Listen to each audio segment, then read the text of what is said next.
Hello everybody, my name is Catastrophe, and welcome to the first episode of my Minecraft Let's Play series. In this Let's Play, I'll be showcasing a mod pack that I'm working on. Let me get rid of this Enderman griefing real quick.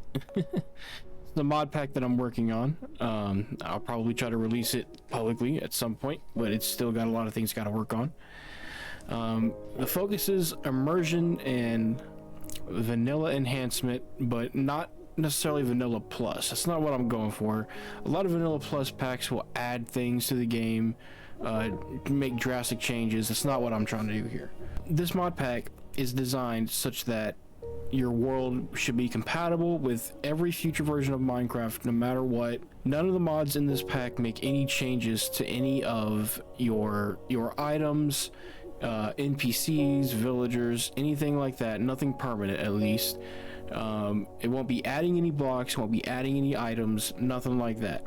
It might make some changes to some mechanics, and I'll get into that, but they're very light or have no impact on the world itself. So the biggest change I have in my pack here, as you can see as the sun's rising here. So currently, if I switch over to here, we can see it says 5:18 a.m. in the upper right hand corner there.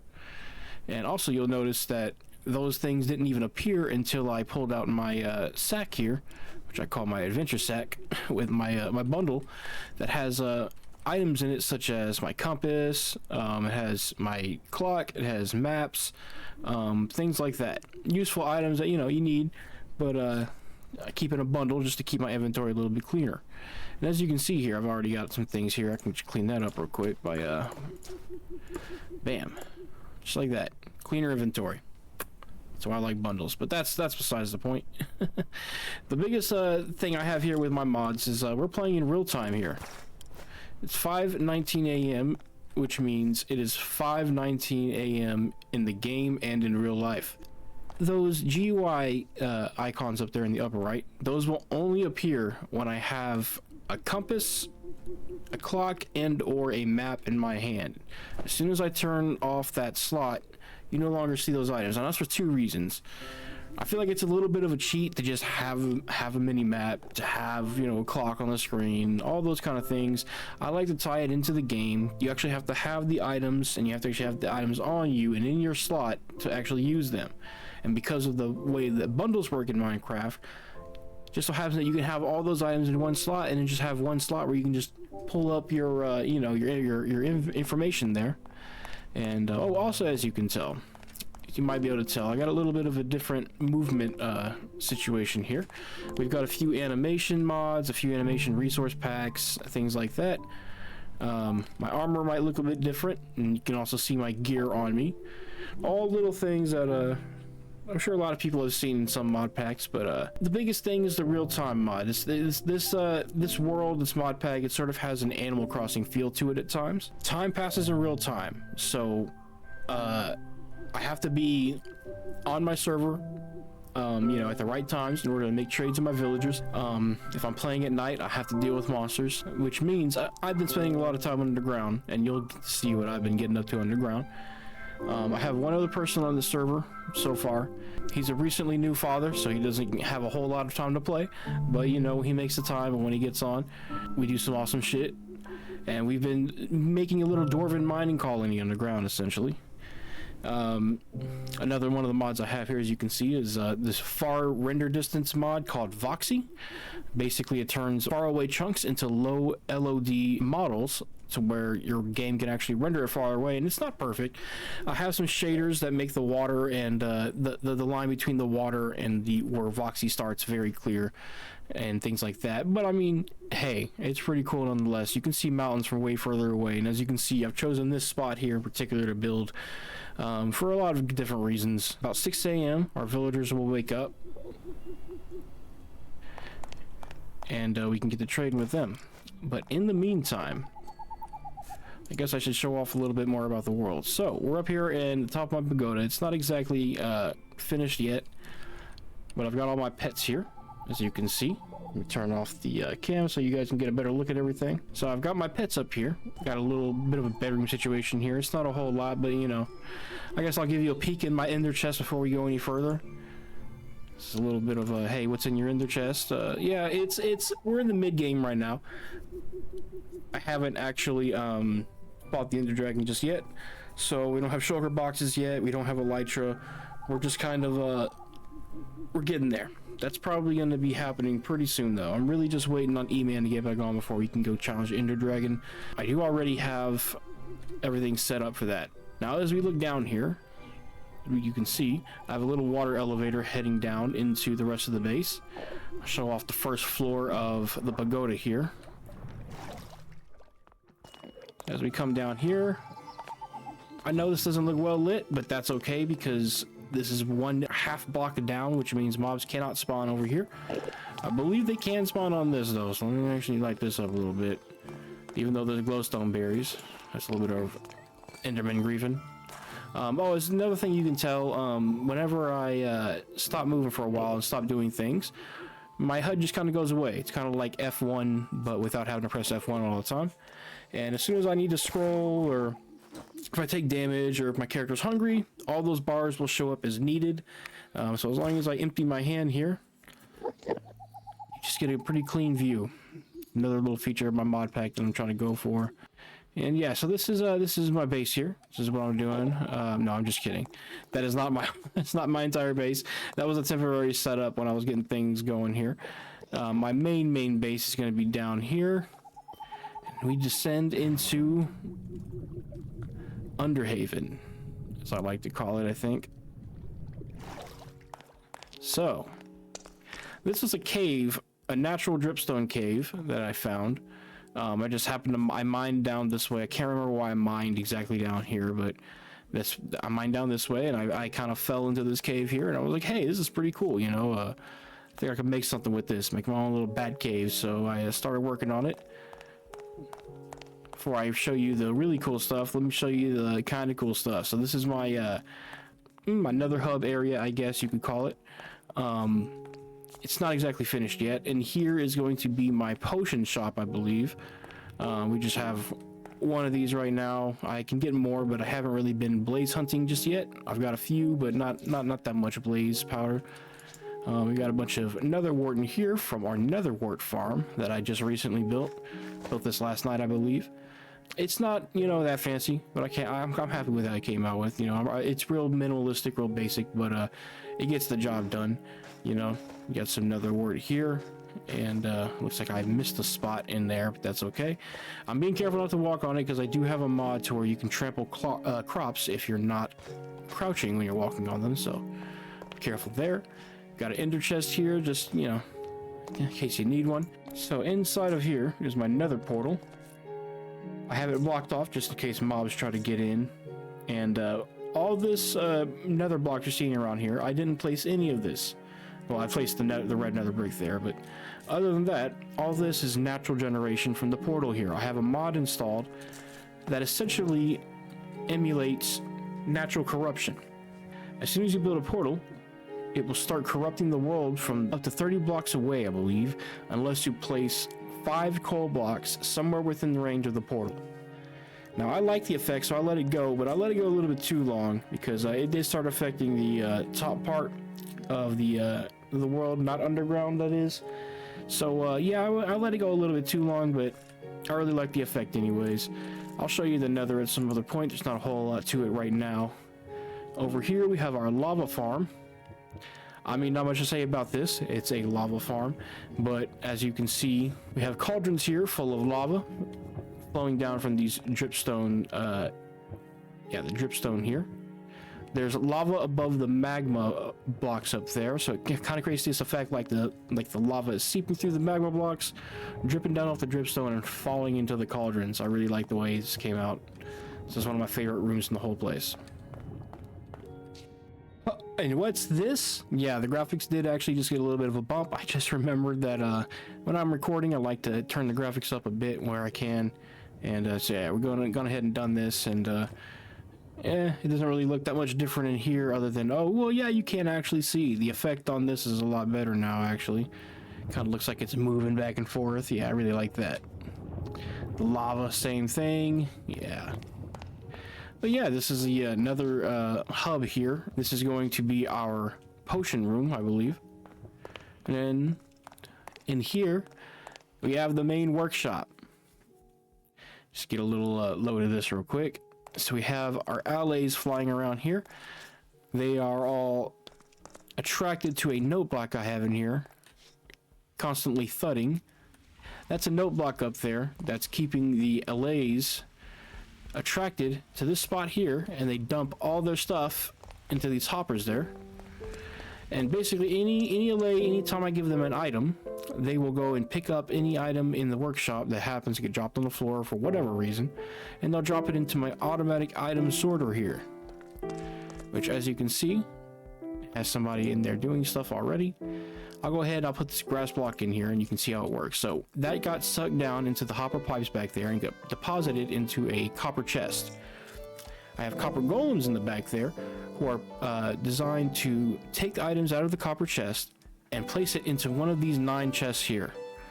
If he can't find a chest for that item, he will pass it to another copper chest in the back there, and another copper golem will do the same thing for these 9 chests, so on and so forth, until it gets to here.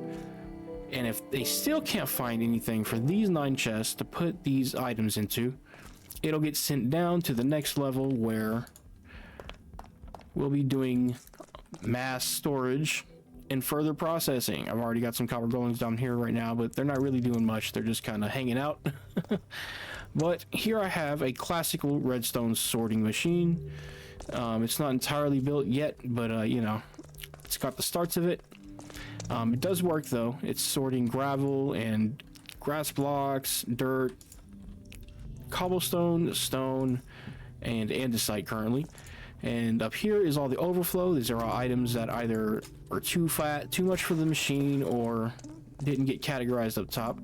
So I went ahead and grabbed everything out of that chest, and we'll come up here and categorize things that need to be categorized. Like, I think chicken, yeah, cooked chicken, cooked mutton, and baked potatoes. They weren't categorized when they got sent through. Then the rest of the stone, oops, I accidentally just picked up a torch from him. There you go, give it back to him. But we'll just throw that stone and that gravel in my sorting machine here, and then our copper golem buddies will sort it all for us. This is a very fast, easy, early game, cheap way to get item sorting done. And now that I know about it, I'm going to be doing this every single time if I ever start a new world, which, by the way, that shouldn't be happening anytime soon. This is intended to be my forever world. I don't intend to start a new one unless it's for a very specific reason. I will always come back to this world, though. I'll always keep this world. Moving on here, we have our mini workshop, I guess. I say mini because although it does look kind of big, I tend to go way bigger than this in the long run. And you will see, this is just our starter base here. Yes, that's right, this is just our starter base. I'm not nowhere near done. The bottom levels are all going to be factory and storage and things like that. You shall see. But we have our mini furnace and crafting station set up here. It's got all the essentials, everything you could possibly need. for the most part. Everything that doesn't have a dedicated space yet. So we don't have a dedicated stone cutter or a dedicated blacksmith space or things like that just yet. Everything is still done here. But other than that, the way these work is on the right here we have blast furnaces. On the left we have furnaces. Input for each side goes at the very, very top. So we put our ores on this side, and we put anything else we want to smelt on this side. It gets sucked down into the furnaces here via hoppers in the back. Here we put our fuel, which I'm using lava buckets from our lava farm over there. It gets sucked in these hoppers into the fuel slot here in these blast furnaces, and then both sides output to this copper chest here. At which point, our copper golem buddies here will come by in just a few seconds here. You can see he'll come over here and he's like, oh, hey, there's something in here. He takes that piece of steak and he's gonna go try to find a place to put it. There's a chest over here, and he's like, no, that's not the spot. I just got dirty dirt in here. More on that later. He's like, okay, well, that didn't work. Well, let's go check this chest over here. There's another chest over here I can access. That's the only other chest in this entire area he could ever access. And so he's like, all right, let's go up here. There's nothing in that chest. Oh, hey, let's throw that in there. It gets sorted into the main item sorter. And that's how this whole thing works. For the most part, I don't really do much manual harvesting where I can. If I can, I automate it. There's a few things that's not fully automated just yet. Farming is automated though. I have villagers in here. They shall be waking up in a couple minutes here. And I have a farmer villager who will come and farm all these potatoes till his heart's delight. Once he's full on potatoes, he just starts dropping them on the ground, at which point my allays, I have one or two that have potatoes. They will come over here, pick up the potatoes, bring it to my item sorter, drop it in, where they wind up in here. I've already converted a lot of the potatoes that we had in here into baked potatoes because I needed a bunch of food, as you can see, but we already still have some potatoes in here. And at which point I can then turn around and sell right back to our villager here. Now we have our barracks. Come inside here. So I have the villagers on low volume right now for your sake, but as you can see, wow, that creeper wow, that door just scared the hell out of me. I thought it was a creeper at first. I'm not even gonna lie. Still not used to copper doors. Okay, anyway, so as you can see here, I have a resource pack that makes beds look like bunk beds, but it's got a little bit of a Z fighting issue right now. Yeah, I'm still working through that. Like I said, this mod pack is still in development, still trying to figure things out. And there's also seems to be some sort of Z fighting or something going on with some shader option that I have going, but the other effects are pretty good, so I like to keep it. But as you can see here, they just got a little bunkhouse with a couple bunk beds, and you know, we've been getting 1 or 2 new villagers per day. And remember, that's real life days, so yeah, it's been pretty slow going, but it's going. So that's the barracks. I just recently built it. It looks a lot better on the outside than it does on the inside, I gotta say. And another thing I recently built is the apiary here. This is not done yet either. I need more blocks from the bees themselves, but I just needed a place to farm bees, so I built this. And oh, they're actually out right now. Sweet. Okay, let me go and I was gonna say let me go get some shears, but I don't need to go get anything. We have some shears right here, and I've already set up underneath each and every one of these is a campfire with smoke coming up, so you can just go ahead and gather up all of those little bits of honeycomb. And while I'm at it, let's go ahead and get some flowers here. One sec. Okay. All right, that's coming along. Let's go make some more beehives. Sorry for the side quest. This just popped up. This is time-based. Remember, I do have to kind of do this. The bees are only going to be active during the day. So I have to do this during the day because at night, tonight, they're not going to be doing this. So over here on this side, this is mostly E-Man's side. He's been working on things over here. E-Man25. Twitch.tv.com/E-Man215 on Twitch. Moving on here. Here is E-Man's house and a smithy he's working on. I don't know if it's completely done yet, but it's looking pretty cool so far, I'd say. I really like the detailing he's done. He's really good at the detailing, I've noticed. I've been trying to learn from him and kind of take after what he's doing. I'm not trying to copy necessarily, but you know. So we can come over here. This is his actual house, E-Man's place, E-Man25's place. Just pop in here. Hopefully he'll won't mind if I give a little house tour here.